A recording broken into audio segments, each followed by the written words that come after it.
last question really for me, and this is something that's linked to a conversation we had the last Leader series with a guy called Ash in 1010.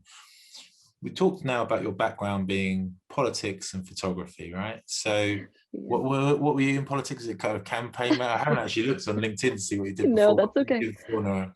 I'll explain. You weren't an MP, were you? That would be really Oh exciting. no, I'm afraid not. So as you mentioned, I'm based in Ireland, right? And when I graduated into a recession, and Yep. with all my naivety when I started out in university, I decided to do film studies and modern Irish language because I had done all my education through the Irish language here in Ireland.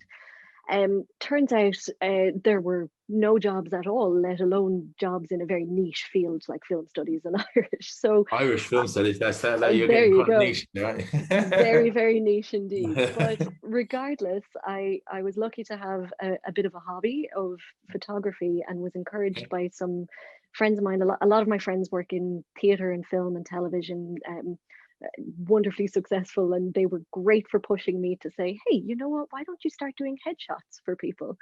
And that ended up giving me a freelance career for a couple of years as a photographer, which actually was an amazing way of sustaining myself. But through that, surprisingly, I ended up being asked to do photographs for a senatorial candidate in Ireland. So a gentleman named Sean Barrett, and through him I ended up staying with him to become his campaign manager, then his political assistant once he got elected, and I stayed with him for a while.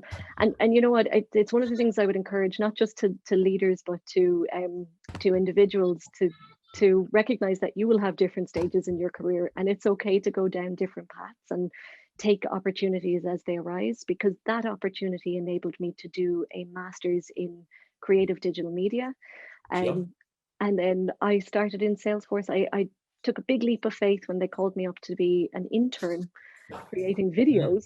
I was only meant to stay for 3 months, but again, just being curious and getting to know people in the organization, I found that despite not having a technical background, solution engineering was really, really interesting. And the Salesforce platform is a really, really easy platform to get to know. It's all point and click. I'm not going to pretend that I'm some wonderfully technical person here. It's just a really great tool to get your hands on and do some really creative things with. So so through that led me into my career, and actually gave me a really good opportunity to probably develop better relationships with my prospects, because my customers had come from, very diverse backgrounds. And that's why diverse hiring should include non-technical backgrounds, just like Ash was mentioning.